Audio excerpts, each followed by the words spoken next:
Hi! Hello world! Chris Martin has his reason for keeping his relationship with Dakota Johnson private. It is important to say that romantic love is such a big factor in everything. Even though it feels right to keep it precious and private, I'm not denying its power.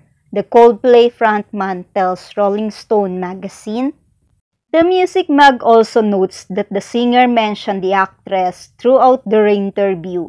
When asked about his best friend, he names Bill, Dakota, Johnny, Will, and Guy, my kids.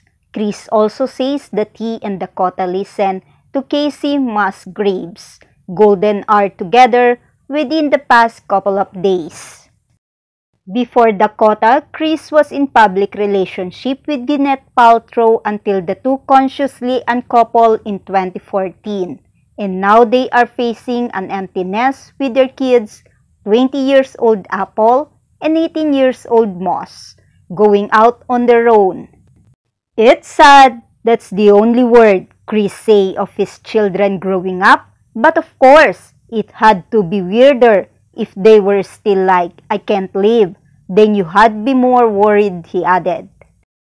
Thank you, Rolling Stone Magazine and Entertainment Tonight. Bright day to all. Always like, comment, share, and subscribe on my channel. Thank you.